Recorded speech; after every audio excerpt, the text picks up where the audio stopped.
Did you ever wish that you could be in one of those awesome kung fu movies? Does Sifu give you that feeling? Watch on and find out.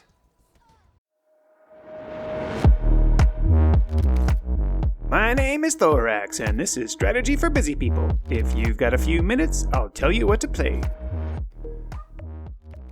My wife and I are huge fans of Chinese cinema and kung fu movies in particular. When Sifu by Slow Clap first came out, I thought to myself, yes, a beat-em-up action-adventure with kung fu fighting? Everybody is kung fu fighting. Sign me up. And eventually, the game landed on Game Pass, so I put just over 3 hours into it, fighting everyone with kung fu. And if you think these jokes are bad, the legend continues. Hat trick! By the way, that's a hockey term for 3 scores in a row, and those terrible jokes were totally scoring points. With me, because I don't care about you, viewers. If I did, my jokes wouldn't be so bad. Well, that's a lie. They'd be worse. Anyway, back to the sick kung fu movies. The plot of this game is right out of a kung fu movie. Your dad runs a kung fu school, and some people who were outcasts come back and kill your dad. Then they kill you. But some magic totem brings you back to life. The joke's on them. So you have no choice but to continue your kung fu training so that once you are grown up, you can deliver sweet kung fu vengeance on your enemies. I promise you this will be a trend. The you getting killed thing, not the growing up thing. Well, that's a thing too. Hang on. The intro of the game is actually a bit of a spoiler because it's you fighting through the house and learning the basics of kung fu fighting and having you arrive to finish the job of defeating the father. Oh well. In the game, you have this home base from which all of your missions start. There were 4 bad guys who participated in the murder of your kung father, so naturally you must defeat them in some kind of order. Presumably that order is from wimpiest to strongest, or whatever. It doesn't really matter. There will be lots of awesome kung fu moves and brawling. As you set out on your kung fu journey, you start in this cool warehouse. You super frequently get the opportunity to do some sweet face-smashing finishing moves along with your other combos. There's also this Mu Ren Zhuang wooden kung fu dummy where you can practice various techniques in battles with enemies you have already encountered, presumably to learn more about their techniques and whatnot. The fundamental game loop goes something like this. You will go into a place and try to fight your way through that place, and very likely die in the process. You can abandon your run and start over, or you can choose to die.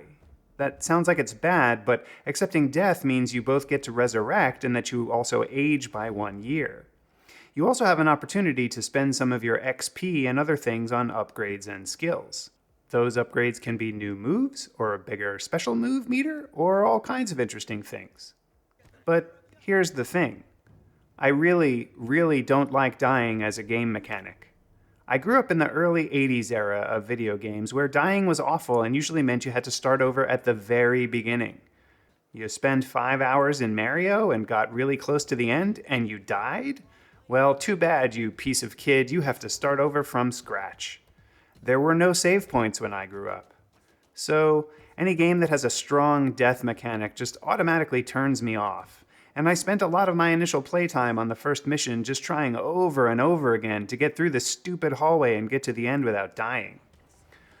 Okay, I'm being a little harsh. There are occasionally these save statues during the mission where you can both cash in for some XP just like when you die, but you don't have to die to do it. So, yeah? I tried to play the game with a keyboard and mouse, and it was mostly fine, but it really seems like this game should be played with a controller.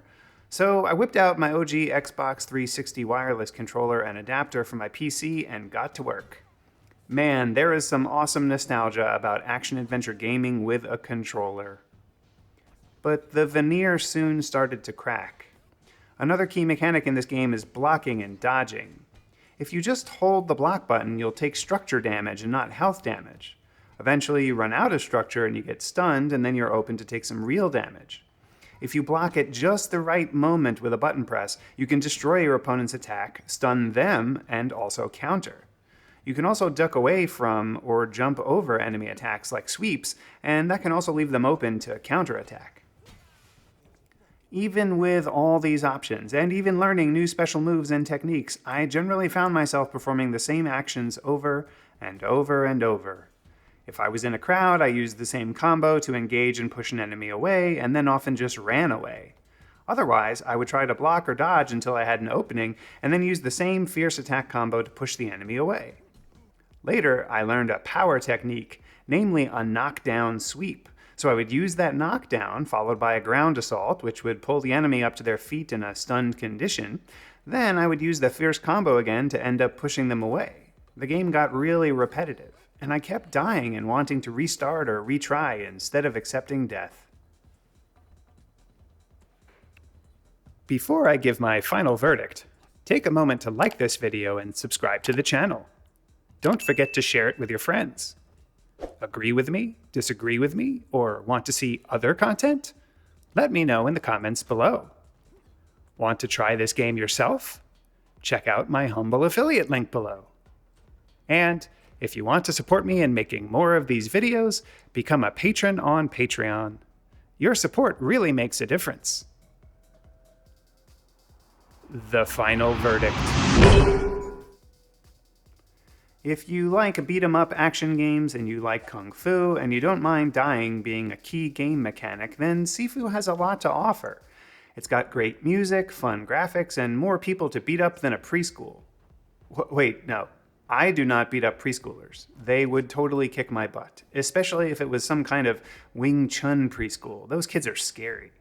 Anyway, on my trademark 3-point score scale of avoid, meh, and I forgot to eat, there were quite a few beverage bottles to throw at folks, and maybe I'd get to hit someone with a frying pan. Unfortunately, the overwhelming death mechanic just got the better of me, so I decided to abandon my quest for vengeance and go get some char siu pork instead. Because you know what they say, if you can't beat them, join them. However, in this case, I'm not sure that I would be allowed to join the bad guys because they'd presumably always be suspicious that I was just trolling them with a plan for vengeance later. And that would likely be a good suspicion knowing the history of Kung Fu cinema.